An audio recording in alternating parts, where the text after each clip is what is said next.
आदरणीय पवार साहेब, व्यासपीठावरील सर्व मान्यवर आणि जमलेल्या महाविकास आघाडीच्या लढवय्या कार्यकर्ते बांधवांनो, भगिनींनो आणि मातांनो, बऱ्याच दिवसांपासून आपल्या तिन्ही पक्षाचे आणि सोबत जे आणखी मित्र पक्ष आहेत यांच्या प्रमुख पदाधिकाऱ्यांची एकत्र बैठक घेण्याचं एक ठरत होतं, मुहूर्त लागत नव्हता। आज तो योग जुळून आला, चांगला मुहूर्त आहे। कालच स्वातंत्र्य दिन आपण साजरा केलेला आहे आणि आजपासून पुढच्या लढाईची सुरुवात आपण करतो आहोत। येता येता बातमी मी पाहिली, निवडणूक आयोग आज पत्रकार परिषद घेते। माझं तर मत आहे त्यांनी आज महाराष्ट्राची निवडणूकच जाहीर करून टाकावी, आमची तयारी आहे। तयारी आहे बोलायला खूप सोपं आहे, पण वाटते तेवढी लढाई काही सोपी नाहीये। आपण लोकसभा तर शत्रूला पाणी पाजलंच आहे, मी राजकीय शत्रू म्हणतोय। लोकसभेची निवडणूक ही संविधानाच्या रक्षणाची लढाई होती, लोकशाहीच्या रक्षणाची लढाई होती। जरा खाली बसून घ्या ना कॅमेरावाले, राहू दे त्यांना पण राहू द्या, कारण त्यांच्यामुळे आपण संपूर्ण महाराष्ट्रात आणि देशभरात आपले विचार पोहोचवतो आहोत। ठीक आहे, जरा बसून घ्या।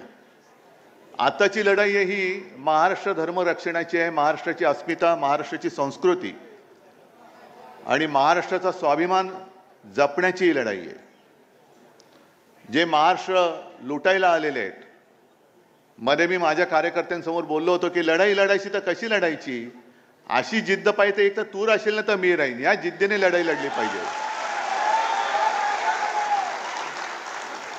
फक्त हे तू राहशील किंवा मी राहीन हे आपल्या तिघात किंवा आपल्या मित्रपक्षात नको।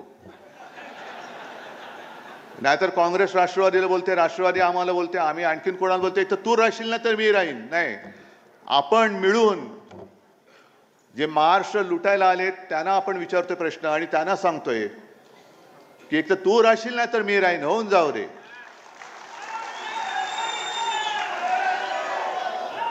आता या सगळ्या आघाड्या वगैरे सगळ्या होत्यात, आपली तर पहिल्यापासून आहेच। सरकारला आता जाग आली की आपण काहीतरी केलं पाहिजे। म्हणजे आता ते डुबक्या मारून बघतात की पवित्र होता येईल का। मग रक्षाबंधनामध्ये ते स्वतःचे फोटो छापतायत, सगळीकडे स्वतःचेच फोटो छापतायत। तुम्हाला जे काय आज मी बोलवलेलं आहे, आम्ही सगळ्यांनी बोलवलेलं आहे, पुढच्या ज्या काही गोष्टी करायच्या त्या तुम्हाला करायच्या आहेत, आम्ही तर आहोतच। पहिल्या प्रथम आपण सर्वांनी एक शपथ घेतली पाहिजे की कोणत्याही परिस्थितीत मी किंवा महाराष्ट्राचं हित, माझ्यापेक्षा महाराष्ट्राचं हित आम्ही जपू। मला उमेदवारी मिळाली नाही मिळाली तरी चालेल, पण ह्यांना खाली खेचू। आणि साहजिकच आहे,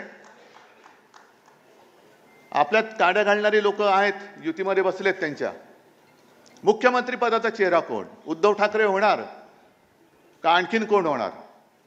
मी आज सगळ्यांसमोर स्वच्छ सांगतो की पृथ्वीराजजी तुम्ही आलात, पवारसाहेब तुम्ही आलात, तुम्ही आत्ता तुमच्यापैकी कोणाच्याही मुख्यमंत्री पदाचा जाहीर करा, उद्धव ठाकरेचा त्याला पाठिंबा असेल, या जाहीर करा। कारण मुळामध्ये मी माझ्यासाठी लढतो ही भावना माझ्यात नाही आहे। ज्या क्षणी मी मुख्यमंत्रीपद सोडलं ते पुन्हा जे काही लढतो मी माझ्या स्वार्थासाठी नाही लढत, माझ्या महाराष्ट्राच्या स्वार्थासाठी लढतोय। आणि आजपर्यंत कोणाची हिंमत झाली नव्हती, ती यापुढे सुद्धा होणार नाही। महाराष्ट्राला झोकवण्याची जो हिंमत करतो त्याला आम्ही गाडून टाकतो। ह्या इतिहासाची पुनरावृत्ती आम्हाला करायची, गाडून टाकू आम्ही त्याला। त्याच्यामुळे हे जे काय चाललंय, मुख्यमंत्री कोण होणार तर आत्ता जाहीर करा, या सगळ्यांच्या समोर जाहीर करा। आणि मी तुम्हाला पाठिंबा देतो की नाही ते होऊ द्या, सगळे चॅनेलवाले करून टाका जाहीर। मुख्यमंत्री कोण होणार आम्ही बघू, काय करायचं ते आम्ही नाही। पण आणखीन पुढचा धोका सांगतो, जो अनुभव आम्ही भाजपच्या युतीत घेतलेला आहे त्या अनुभवाची पुनरावृत्ती नकोय मला। आम्ही 20 वर्ष 25 वर्ष 30 वर्ष सेना भाजप युती मग जागा वाटप व्हायचा, मग अशाच बैठका व्हायच्या आणि त्या बैठकांमध्ये जाहीर केलं जायचं की ज्याच्या जागा जास्त येतील त्याचा मुख्यमंत्री. आणि हेच धोरण हे आम्ही एकमेकाच्या पायावरती धोंडे पाडण्यात टाकायचो. कारण तुझ्या जास्त जागा आल्या तर तुझा मुख्यमंत्री होईल, मग तुझी जागा मी पाडणार, माझी जागा तू पाडणार, तो आपली जागा तो पाडणार. म्हणजे पाडापाडीच्या राजकारणामध्ये युतीला काय महत्व राहिलं? ज्याच्या जागा जास्त होतील नाही, आधी ठरवा आणि चला पुढे. मला काही हरकत नाही त्याच्यामध्ये, ठरवा आधी, पण या धोरणाने जाऊ नका. त्याच्यानंतर आणखीन ज्या काही घोटाळे बरेच आहेत. मी आज थोडं काय विचार केला की पहिल्या प्रथम ही बैठक होते, मुंबईत होते, यजमान पद स्वीकारूया आणि जरा ओपनिंग बॅट्समनची भूमिका बजावूया आपण. ओपनिंग बॅट्समनचं कसं असतं की चांगला स्कोर केला तर केला, नाही तर विकेट फेकायची आणि मॅच एन्जॉय करायची. बाकीचे प्लेयर खेळणारे आहेतच, त्यांची बॅटिंग बघू. तर त्यांच्या ज्या काही योजना आहेत त्याच्यात आणखीन एक योजना त्यांनी काढली, हा सुद्धा एक घोटाळा आहे.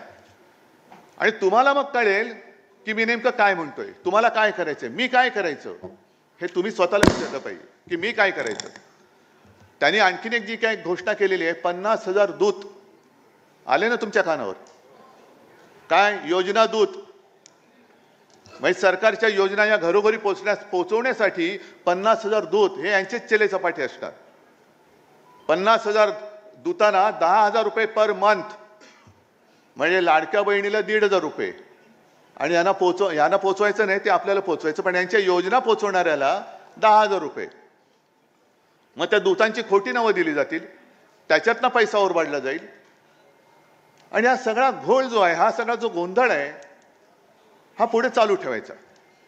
ज्याप्रमाणे लोकसभेच्या निवडणुकीत मोदी रथ, मोदी सरकार गावागावात अडवले. मोदी सरकार की भारत सरकार?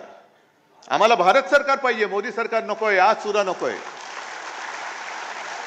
आणि हा जो काय पैसा आहे तो यांच्या खिशातला नाहीये, हा जनतेचा पैसा आहे. आणि त्या जनतेच्या पैशाची लूट तुम्ही तुमच्या घोटाळेबाज योजनांची जाहिरातबाजी करण्यामध्ये करता आहात. हा घोटाळा आहे. मग ते दूत म्हणून जर का पैसे देऊन गावात फिरणार असतील तर तुम्ही जे सगळे बसलेले आहात ते कोण आहात? तुम्ही आपल्या महाविकास आघाडीचे दूत बनू शकत नाही. गावागावामध्ये जाऊन आपण केलेली चांगली कामं, 2.5 वर्षामध्ये जी आपण चांगली कामं केली ती सुद्धा लोकांना सांगितली पाहिजे. मग करोनातलं काम असेल, शिवभोजन असेल, शेतकऱ्यांची कर्जमुक्ती असेल, अनेक गोष्टी तुम्हाला माहिती आहेत सगळ्या. या सगळ्या गोष्टी जसं ते एक थापेबाजी करणार आहेत, अहो आम्हाला तर 2.5 वर्ष आम्ही भोगली, त्याच्यानंतर आता 2.5 वर्ष तुम्हीच बसलात तिकडे. मग 2.5 वर्षामध्ये जे काय केलं ते खरं खोटं सरकार म्हणून हे सांगतात, काही जनता म्हणून सांगेल तुम्ही काय केलं होतं आणि आम्ही काय केलं होतं. आणि म्हणून मी शिवसैनिकांना एक मागे कार्यक्रम दिला होता. जसं 2014 साली चाय पे चर्चा ही जी काय मोदींनी एक वापरली होती टूम, माझं म्हणणं आहे की आता होऊन जाऊ दे चर्चा, होऊन जाऊ दे चर्चा. तुम्ही काय केलं आणि आम्ही काय केलं. नुसतं तू नालायक आहेस म्हणून मी लायक होत नाही, आम्ही काय केलंय हे सुद्धा त्यांना सांगावं लागेल. आणि निवडणूक लांबवण्याचा जो काय त्यांचा जो खटाटोप चाललाय, महापालिका निवडणुका घेतच नाहीयेत. विधानसभा सुद्धा आता म्हणतायत की एखाद महिना पुढे ढकलतील. हे कशासाठी? तर आपण केलेली कामं ही लोकांना विसरायला लावायची. आपण जे काय करोनामध्ये काम केलं, आपण जे काय सगळं शिवभोजन आता चालू आहे की नाही कल्पना नाही, पण 10 रुपयामध्ये आणि करोना काळामध्ये 5 रुपयात शिवभोजन गरिबांना आपण दिलं, करून दाखवलं आपण. पण ते विसरायला लावायचं आणि स्वतःच्या न केलेल्या योजना थापा मारायच्या त्याच्यात. आता तर अशी माहिती मिळते की घोषणा केल्यात, लाडकी बहीण पैसे कुठून आणायचे. न्यायालय त्यांना फटकारतंय की इकडे नुकसान भरपाई द्यायला पैसे नाहीत, लाडक्या बहिणीची योजना आम्ही थांबवू का. आणि मग सगळेच मुख्यमंत्री उपमुख्यमंत्री कोणाचं काय, कोणाचा पायपूस कोणामध्ये नाही, चिडचिड चालले. अनेक जे IAS ऑफिसर आहेत ते मला सांगते की साहेब लवकर या, तुम्ही लवकर या. म्हणजे यांची जी काय दडपशाही चाललेली आहे, दमदाटी चाललेली आहे, आणि आपले मिंदे सांगतात की मी चांगलं सांगतोय तोपर्यंत ऐका, नाही तर दुसरं रूप दाखवावं लागेल. अरे तुमचं रूप दुसरं काय आहे हे सुद्धा लोकांमध्ये पोहोचवण्याचं काम परत तुमचं आहे. बरोबर तुम्ही मुद्द्याला हात घातलात. कारण यांचं खरं रूप जे आहे गद्दार. सरकार पाडायला 50 खोके, लाडक्या बहिणीला 1500 रुपये, आणि मोदींनी म्हटलं होतं 15 लाख तुमच्या अकाउंटमध्ये येतील. तर 15 लाखाचे 1500 का झाले? 15 लाख का झाले? पण एकूण राजकारण जे चाललेलं आहे, काल स्वातंत्र्य दिनाच्या निमित्ताने आपले सरन्यायाधीश ज्यांच्यावरती आमचा विश्वास आहे, न्यायदेवतेवरती विश्वास आहे, शिवसेनेबाबतचा निर्णय, राष्ट्रवादीचा बरोबरचा निर्णय त्या 50-60 वर्षात नक्की मिळाल्याशिवाय राहणार नाही, मला खात्री आहे. याच्यात चुकीचं काय बोललो मी? नाही, कारण आपण जर सांगितलं की लवकरची तारीख द्या, ते सांगतात तुम्ही आमच्यावरती आम्हाला आदेश नाही द्यायचा. मग आम्ही हात जोडून उभे आहोत. या जन्मी नाही तर पुढच्या जन्मी आम्हाला नक्की न्यायदेवता पावल्याशिवाय राहणार नाही. पण त्यांनी काल एक पत्रकारांशी बोलताना मी बातमीच आणली मुद्दामून. ही एवढीच बातमी आहे, खरं अख्खं भाषण मी काय पाहिलेलं नाही, पण त्याच्यात त्यांनी म्हटलेलं आहे की बांगलादेशमुळे स्वातंत्र्याचे महत्त्व अधोरेखित. बांगलादेशमुळे, ज्या बांगलादेशला आपल्या हिंदुस्थानने स्वतंत्र केला, त्या बांगलादेशामुळे आपल्या देशाचं स्वातंत्र्य जर का अधोरेखित होणार असेल तर आपण कशाला ह्या देशात जन्माला आलो? कोणत्या पदावरती आपण बसलो आहोत? दुसऱ्या देशात काय झालंय? अरे बांगलादेशामुळे स्वातंत्र्य अधोरेखित झालं असेल, महत्व अधोरेखित झालं असेल, तर तिथे जी काय हुकुमशाही होती, दडपशाही होती, तिच्या विरुद्ध जनता रस्त्यावरती उतरली. पंतप्रधानांना राजीनामा द्यावा लागला, सरन्यायाधीशांना सुद्धा राजीनामा द्यावा लागला. ही लोकशाही बांगलादेशातली तुम्हाला मान्य आहे? परवडणार आहे? आणि स्वातंत्र्याचं महत्व जर का जाणून घ्यायचं असेल तर भूतकाळात डोकावं लागेल. हे आपले चंद्रचूडजी बोलतात ह्या बातमीनुसार. मी माझ्या मनातलं किंवा मी त्यांचं भाषण प्रत्यक्ष पाहिलं नाही, ऐकलं नाही, पण भूतकाळात डोकावं लागेल. चंद्रचूड साहेब मान्य आहे, पण आमचा प्रॉब्लेम असा आहे की आम्ही जेव्हा भूतकाळात डोकावतो ना, तेव्हा आम्हाला रामशास्त्री प्रभूने दिसतात. रामशास्त्री प्रभूने राघोबा दादाला या प्रायश्चित्ताला, या जे काय पाप आहे, हा जो गुन्हा आहे, त्याला देहांत प्रायश्चित्ताशिवाय दुसरं शिक्षा होऊ शकत नाही, हे सांगणारे रामशास्त्री प्रभूने आमच्या भूतकाळात लपलेले आहेत. आणि आपण सुद्धा कधीतरी भूत होणार आहोत, म्हणजे भूतकाळात जाणार आहोत. आजचा जो वर्तमान काळ आहे तो उद्याचा भूतकाळ आहे. मग त्यावेळेला आणखीन कुठे काही घडलं, मग देशाचं स्वातंत्र्य, त्याचं महत्व कळण्यासाठी भूतकाळात डोकावं लागलं, तर मग आम्ही राजकारणी म्हणून काय करतो? आणि चंद्रचूड साहेब तुम्ही सुद्धा या देशाचे सरन्यायाधीश म्हणून काय केलं हे त्यावेळेच्या भूतकाळामध्ये नमूद झालेलं असेल. हे नमूद झालेलं असेल. आज जी का आम्ही लढाई लढतो आहोत ही लोकशाहीचीच लढाई आहे, स्वातंत्र्याचीच आहे. ज्या पद्धतीने हिंदू, मुसलमान आणि महाराष्ट्रामध्ये सुद्धा समाजामध्ये हे जे काय आगी लावत आहेत. आता काय झालं, गेल्या निवडणुकीमध्ये मुस्लिम समाजाने भरभरून मतदान केलं, बौद्धांनी केलं, सगळ्यांनी केलं, हिंदूंनी तर केलंच, मराठी माणसांनी केलं. पण मुसलमानांनी मतदान का केलं? उद्धव ठाकरे बरोबर मुस्लिम का आले? मी हिंदुत्व सोडलं. पण करोना काळामध्ये जे काय आपल्या सरकारने काम केलं, हे नालायक आपले महायुतीतले आपले विरोधक, जे आपणच त्यांना मोठं केलं, ते विसरले. पण ज्यांना आपण वाचवलं ते मुस्लिम असो, बौद्ध असो, ते नाही विसरू शकले. सीए एनआरसीच्या वेळेला सुद्धा जे काम आपण केलं, एक भयभीत वातावरण झालं होतं सगळं. आता काय करणार? इथल्या लोकांना हाकलून देणार. मी महाविकास आघाडीच्या तर्फे मुख्यमंत्री म्हणून सगळ्यांना सांगितलं होतं की मी एक सुद्धा असं पाऊल केंद्राला उचलायला देणार नाही. जे या देशाचे नागरिक आहेत आणि जे देशावरती प्रेम करतात त्यांना मी इथून जाऊ देणार नाही. म्हणून मुस्लिम आमच्या सोबत आले. काल मोदीजी तुम्ही जे बोललात की सेक्युलर संविधान, सेक्युलर नागरिक संहिता, म्हणजे तुम्ही काय हिंदुत्व सोडलं? हिंदुत्व न मानणाऱ्या चंद्रबाबूच्या मांडी लावून तुम्ही बसलात, नितीश बरोबर बसलात, मग तुम्ही हिंदुत्व नाही सोडलं? मग उगाच आपल्यामध्ये आगी लावण्यासाठी म्हणून तुम्ही ते वक्फ बोर्डाचं बिल का आणलं? बरं आणलं तर आणलं, हिम्मत होती तर बहुमत तुमच्याकडे असताना मंजूर का नाही करून दाखवलं? तुम्ही मंजूर का नाही करून दाखवलं? नोटबंदी तुम्ही आम्हाला विचारून केली होती, आम्ही तुमच्या सोबत होतो.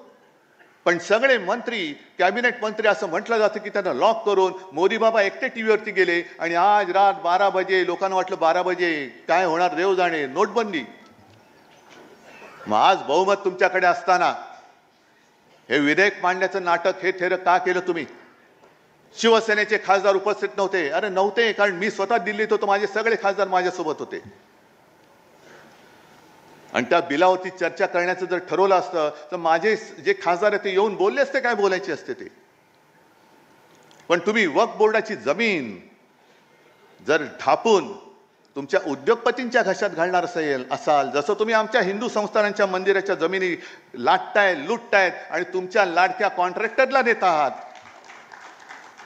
महाराष्ट्रामध्ये सुद्धा देवाची, संस्थानाची, मंदिराची जमीन किती राजकारण्यांनी ढापले त्याची यादी काढा. मराठवाड्यामध्ये किती ढापलेली आहे, बीडमध्ये किती केलेली आहे. लावा ना एकदा तो काय प्रश्न आहे तो धसाच लावा. कोणी केले ती जमीन ढापले? बीडमध्ये तर केस सुरू आहे. अरे वक्फ बोर्ड तर बाजूला ठेवा, माझ्या मंदिराची जमीन चोरली जाते आणि त्याच्यावरती तुमचे मित्र येऊन बांधकाम करणार असतील तर आज मी जाहीर करतो, वक्फ असो किंवा हिंदू संस्थान असेल किंवा कोणत्याही धर्माच्या जागा असतील, आम्ही वेळवाकडं काही त्याच्यामध्ये होऊ देणार नाही, अजिबात नाही होऊ देणार. अयोध्येमध्ये तुम्ही जे काही केलं, कार सेवकांनी बलिदान केलं, कोणासाठी केलं? लोढासाठी केलं, अदानीसाठी केलं, रामदेव बाबासाठी केलं, श्री श्री रविशंकरसाठी केलं. कितीतरी लाखो कारसेवक तिकडे गेले, बलिदान झालं त्यांचं, मार खाल्ला, काही अपंग झाले आणि मग राम मंदिर उभं राहिलं. एक तर तुम्ही बांधलं ते सुद्धा गळकं, आमच्या हातामध्ये घंटा. आणि अयोध्येमधली जमीन कोणत्या दराने त्या ट्रस्टने विकत घेतली आणि त्याच्यावरती ती कोणाला दिली ह्याच्यावरती सुद्धा जेपीसी लावा. हा विषय फक्त वक्फ बोर्डचा नाहीये, हा माझ्या मंदिरांचा सुद्धा आहे. आमचे शंकराचार्य जे बोलतात की केदारनाथ मधलं 200-250 किलो सोनं गायब झालं, लावा त्याची सुद्धा चौकशी लावा. त्या तिकडे कोणी चोरला आणि पितळ्याचं कोणी तिकडे मुलामा दिला हे सुद्धा पितळ उघडं पडलंच पाहिजे. पण सगळं चांगलं चाललेलं आहे आणि आता भाजपचं काय खरं नाही, कारण मोदींची गॅरंटी चालत नाही म्हटल्यानंतर तुम्ही उद्धव ठाकरेला जर का अडचणीत आणण्यासाठी हे प्रश्न विचारत असाल तर इथली जनता काही ही दूधखुडी नाहीये की तुम्ही म्हणाल ते ऐकाल. म्हणून माझं म्हणणे की आजच निवडणुका घेऊन दाखवा, तुम्ही आजच घेऊन दाखवा. आणि मग जसं वक्फ बोर्डाचं तुम्ही बिल आणलं, मी आज जाहीर त्यांना प्रश्न विचारतोय, महाराष्ट्रामध्ये तुम्ही समाजामध्ये जी काही आग लावलेली आहात, मराठा, ओबीसी, धनगर, मी तर स्वच्छ भूमिका मांडलेली आहे, मला वाटतं पवार साहेब तुम्ही सुद्धा मांडलेली आहे, काँग्रेसने सुद्धा मांडलेली आहे. मर्यादा वाढवण्याचा हक्क, अधिकार हा राज्य सरकारला नाही आहे. बिहारने वाढवलेली मर्यादा ही कोर्टाने उडवून लावली. हा अधिकार जो आहे तो फक्त आणि फक्त लोकसभेचा आहे, अन्यथा राष्ट्रपती हे करू शकतात. सर्वोच्च न्यायालयाचा अहवाल घेऊन, त्यांचा सल्ला घेऊन आरक्षणाची मर्यादा वाढवू शकतात. बरोबर ना पृथ्वीराजजी? मग मराठा आरक्षणाचं बिल लोकसभेमध्ये आणा, मर्यादा वाढवा, ओबीसींचं आरक्षण तसंच ठेवा, धनगरांना द्या, सगळ्यांना द्या. आज आम्ही सगळे महाविकास आघाडी त्याला पाठिंबा देतो. आणा आरक्षणाच्या मर्यादा वाढवण्याचं बिल आणा. पण आगी लावून ठेवायच्या, धर्माधर्मात आगी, हिंदू मुसलमानमध्ये आगी, हिंदूंमध्ये मराठी अमराठीमध्ये आगी, मराठी माणसामध्ये मराठेतर मध्ये आगी. आणि त्या आगीवरती म्हणजे तुम्ही घरांच्या होळ्या पेटून त्याच्यावर तुमच्या पोळ्या भासतात. म्हणून आम्ही तुम्हाला गाडल्याशिवाय राहणार नाही. आणि म्हणूनच म्हणतो, एक तर तू तरी राहशील किंवा मी तरी राहील. आणि ही पुढची लढाई जी आहे, बोलण्यासारखं खूप आहे, बोलण्यासारखं खूप आहे. अगदी मुंबईची सुद्धा हालत त्यांनी काय करून ठेवली ती बघा. मला कल्पना आहे इकडे महाराष्ट्रातनं सगळे लोक आलेत, पण मुंबईकर जे आलेत, मुंबईमध्ये बेसुमार जे काय खोदकाम चाललेले, मेट्रो मेट्रो मेट्रो आणि दुसरं बिल्डिंग. मग बातम्या ज्या येतात, धरणं भरली तरी मुंबईकरांची तहान का भागत नाही? कारण तुम्ही खोरून ठेवलंय सगळं. काही ठिकाणी गटाराचं पाणी पिण्याच्या पाण्यामध्ये मिक्स होतंय. अनेक मुंबईकरांना पोटाचे विकार होत आहेत. कोण जबाबदार? कोण आहे? कोण जबाबदार आहे? कारण मुंबईला यांनी कधी शहर म्हणून बघितलंच नाही, मुंबईकरांना कधी आपलं मानलंच नाही. सोन्याची कोंबडी अंड देणार ही कोंबडी म्हणून जर का मोदी आणि शहा बघत असतील आणि स्वतः जरी शाकाहारी असले तरी सोन्याचं अंड देणारी कोंबडी जर तुम्ही कापणार असाल तर मुंबईकर तुमची काय हालत करेल ते त्या निवडणुकीत कळेल, या निवडणुकीत कळेल. म्हणून एकच हात जोडून नम्र विनंती की लोकसभा निवडणूक आपण महाराष्ट्राने देशाला दिशा नक्की दाखवलेली आहे. आता ती दाखवलेली दिशा ही पुढे कायम ठेवण्यासाठी ही निवडणूक आपल्याला जिंकणं अत्यंत महत्त्वाचं आहे, अत्यंत महत्त्वाचं आहे. मगाशी नाना तुम्ही नव्हतात, मी बोललो की मुख्यमंत्री कोण होणार. आज काँग्रेसने चेहरा जाहीर करावा, पवार साहेबांनी करावा, मी त्याला पाठिंबा सगळ्यांच्या समोर द्यायला तयार आहे. फक्त जागेवरनं मारामाऱ्या करू नका, जागेवरनं मारामाऱ्या करू नका. एखादी जागा वाटपामध्ये काँग्रेसकडे गेली म्हणून शिवसेना आणि राष्ट्रवादीने काम करायचं नाही असं करायचं नाही. शिवसेनेकडे आली राष्ट्रवादी आणि काँग्रेसने काम करायचं नाही असं नाही. राष्ट्रवादीने दिली तरी सगळ्यांनी काम केलं पाहिजे, तरी केलं पाहिजे. अरे एकजूट, नुसती वज्रमूठ शब्दात असता कामा नये, वज्रमूठ ही कामात दिसली पाहिजे. आणखीन दुसरी अत्यंत महत्त्वाची गोष्ट म्हणजे शिवसेना. होय, मी शिवसेनाच म्हणतो कारण ते तोतई आहेत, ते चोर आहेत. त्या चोरांच्या हातात मी शिवसेना ठेवणार नाही. भले माझं धनुष्यबाण त्यांनी चोरलं असेल तरी पुन्हा एकदा सांगतो, त्यांच्या बुडाला आग लावण्यासाठी मी मशाल घेतलेली आहे.